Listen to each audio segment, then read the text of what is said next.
Guys আজকে বাসায় বিরিয়ানি রান্না হতেছে বর্ষার দিন, একদম ঠান্ডা ঠান্ডা দিন, বর্ষার সময়।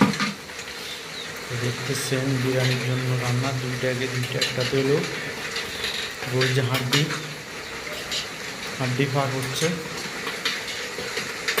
আর একটা পাতিলের মধ্যে বিরিয়ানির জন্য মাংস পাকানো হচ্ছে। দেখেন এক পাতিল বিরিয়ানির জন্য মাংস।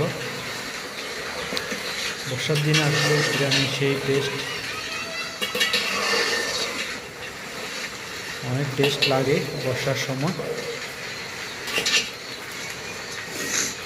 পুরোপুরি প্রসেসটা দেখার জন্য খাওয়া পর্যন্ত ভিডিওর সাথে থাকুন। লাইক কমেন্ট করতে ভুলবেন না। যারা বিরিয়ানি পছন্দ করেন অবশ্যই লাইক কমেন্ট করবেন, কমেন্ট করে বলবেন কি আপনারা বিরিয়ানি খাইতে পছন্দ করেন। আপনাদের কিন্তু বিরিয়ানির দাওয়াত। দেখতেছেন এখানে হলো যায় যে বিরিয়ানির জন্য মাংসগুলো প্রসেস কাটা সিয়া দোহালি হচ্ছে। এই যে চুলার মধ্যে পাক হবে, এটা হলো বাহিরের ওয়েদার। দেখতেছি আমি যে বৃষ্টি হচ্ছে গুড়ি গুড়ি। তো এখানে হাড্ডি দেখতেছেন এক পাতিলে, আর পাতিলে রসুন কাটি রাখা হচ্ছে এগুলোর জন্য। এখানে রান্নার প্রায় শেষের দিকে। এখন বিরিয়ানির জন্য যে আতর সাইজের পাত সেটা এখানে রান্না হয়েছে আলাদা পাতিলে, আর এই পাতিলে বিরিয়ানির যে মাংসগুলো পাকানো হয়েছে এটা এখানে মিক্স করা হবে। এখনই মিক্স করব, সেই ইন্টারেস্ট লাগতেছে, সেই ঘ্রাণ আসতেছে বিরিয়ানির একটা যে ঘ্রাণ, সেই ঘ্রাণটা পাইতেছি।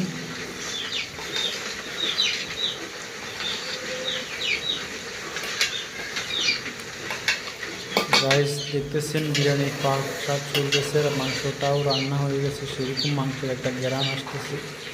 মাংসটাকে এখন এখানে পাতিলে দিয়ে মিক্স করে দেওয়া হবে।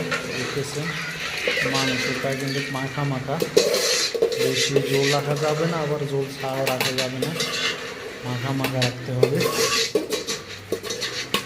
মানে সুন্দরভাবে মাংসের যে জলগুলো আছে বিরিয়ানির যে রান্না বাত আছে সেটার সাথে মিক্স হয়ে যায়, মিশে যায়।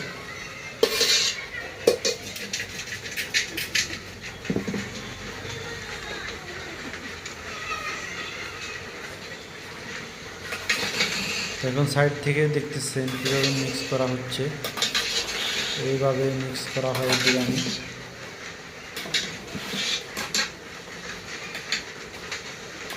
এইভাবে রেখে দিয়ে কিছুক্ষণ আবার বাফে রেখে দেওয়া হবে।